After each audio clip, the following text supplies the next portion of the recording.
Hello students, how are you? This video is for class 6 and I hope everybody has understood previous video part 1 chapter 1 the earth in the solar system in geography. So now let's start other part means next part of this chapter. So students, let's start next part of this chapter, the earth in the solar system. So we have already discussed in a previous day about full moon, new moon, celestial bodies and also a star. So today I will discuss about stars and constellations, planets, pole star, etc.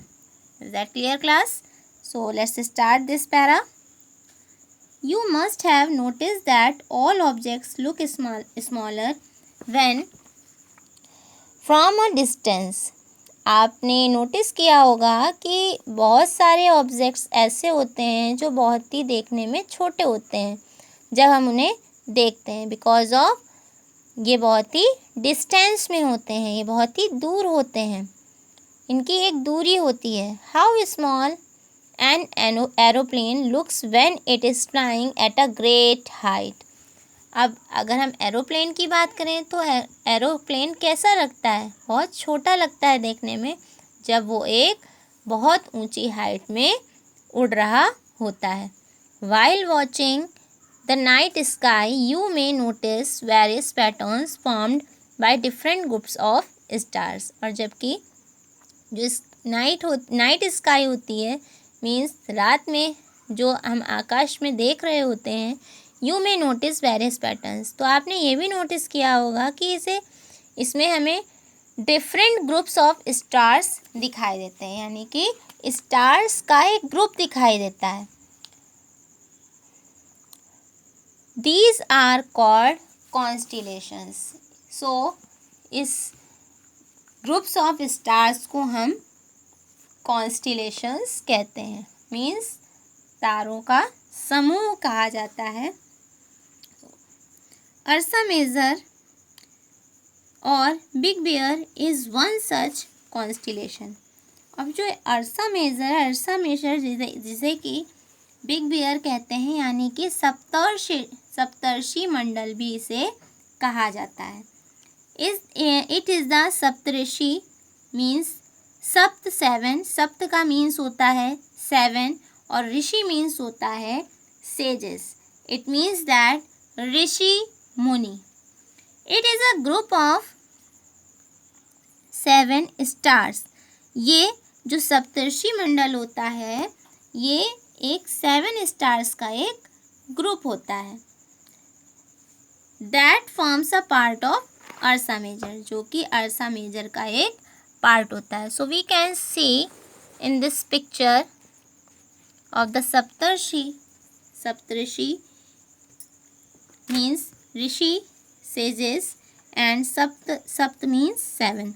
So we can see in this figure, this is the north star and this is the ursa major, means 1 2 3 4 5 6 7. ये 7 stars का जो देख रहे हैं हम, ये क्या है? एक ग्रुप, 7 स्टार्स का एक ग्रुप है जिसे कि हम सप्तर्षि कहते हैं या फिर अर्सा मेजर कहते हैं. That forms a part of Ursa Major constellation. Ask someone elder in your family और neighbourhood to show your more stars. अब अगर हम ये 7 ग्रुप ऑफ स्टार्स की बात करें, ये अर्सा मेजर कॉन्स्टिलेशन होता है और इसे अगर हम किसी अपने बड़े से पूछें आपकी फैमिली में या नेबरहुड में to show you more stars, तो ये आपको मोर स्टार शो करेगा. Planets and constellation in the sky. और ये कॉन्स्टिलेशंस जो हैं ये भी स्काई में बताएगा. In ancient times people used to determine directions during the night with the help of stars. प्राचीन समय में लोग डायरेक्शंस का पता कैसे करते थे? डायरेक्शन का पता जो करते थे वो नाइट में स्टार्स की हेल्प से करते थे. The north star indicates the north direction. So we can see in this picture, ये नॉर्थ स्टार हम देख रहे हैं. नॉर्थ स्टार जो है आपका वो क्या बताता है? वो इंडिकेट करता है नॉर्थ डायरेक्शन को. So it is also called the pole star. अब इसे हम पोल स्टार भी कहते हैं. It always remains in the same position in the sky. और इस पोल स्टार की जो पोजीशन होती है स्काई में वो सेम रहती है. We can locate the position of the pole star with the help of the Saptarishi. और हम इसे इसकी पोजीशन को लोकेट कर सकते हैं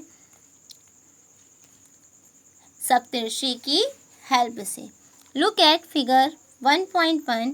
You will notice that if an imaginary line is drawn joining the pointer stars and extended further, it will point to the pole star. So we can see in this picture again. This is the north star and this is the pointer. So ये जो pointers हैं, pointers means सप्तऋषि के जो ये pointers हैं ये क्या कर रहे हैं? ये कट कर रहे हैं, यानी कि एक साथ जा कर के ज्वाइन हो रहे हैं. इससे ये पता चल जाएगा कि ये जो पॉइंट होगा ये पोल स्टार का पॉइंट होगा. Have you understood class? Okay. Now next para is some celestial bodies do not have their own heat and light. कुछ सेलेस्टियल बॉडीज जो होती हैं, सेलेस्टियल बॉडीज़ जो होती हैं ये इनकी खुद की कोई लाइट और हीट नहीं होती है. They are lit by the light of the stars. ये किससे कैसे जलते हैं? ये स्टार्स की लाइट से जलते हैं. They are lit by the light of the stars. ये स्टार्स की लाइट की हेल्प से जलते हैं. Such bodies are called planets. और कुछ बॉडीज़ कैसी होती हैं जिन्हें प्लैनेट्स कहा जाता है. The word planet comes from the Greek word planetai. ये जो वर्ड प्लैनेट वर्ड है ये ग्रीक वर्ड होता है प्लैनेटाई, उससे ये लिया गया है, which means wanderers. Wanderers, can you tell about wanderers? Wanderers means traveller, means पते क्या यात्री. Means the earth on which we live is a planet. तो ये जो अर्थ है जहाँ हम रहते हैं वो एक प्लैनेट है, यानी कि ग्रह है. It gets all its heat and light from the sun. ये एक ऐसा प्लैनेट है जिसके पास हीट है, लाइट है, जो किससे मिलती है? सन से मिलती है.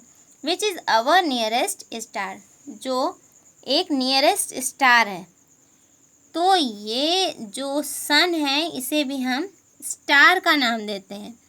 If we look at the earth from a great distance. और अगर हम अर्थ को एक ग्रेट डिस्टेंस के साथ देखें, say the moon, it will appear to be shining just as the moon. तो हम ये कह सकते हैं कि जो मून है it will appear to be shining just as a moon. तो ये हमें मून की तरह शाइन करता हुआ दिखाई देगा. मून भी शाइन करता हुआ दिखेगा. The moon that we see in the sky it is a satellite. अब जो मून है उसे हम देखते हैं स्काई में, जो एक सैटेलाइट है, यानी कि उपग्रह है. तो पृथ्वी का जो उपग्रह है वो मून है.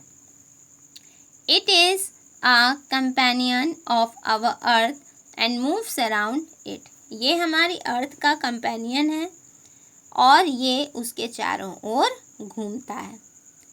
Like our earth there are 8 other planets.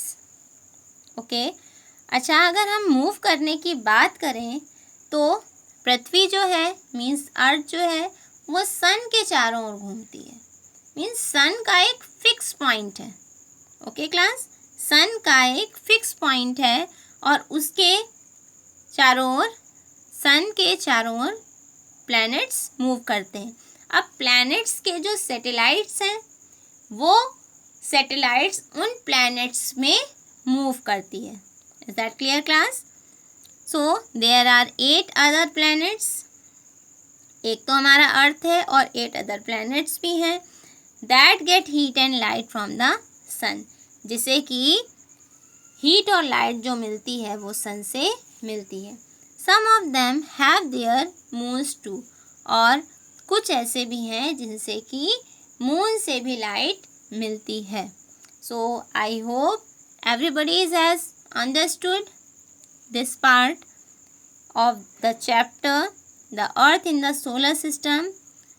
So tomorrow I will explain, or we will read about the solar system. So watch video carefully and read next topic also. Otherwise you do not understand this topic. Is that clear class? Now thank you and have a nice day everyone.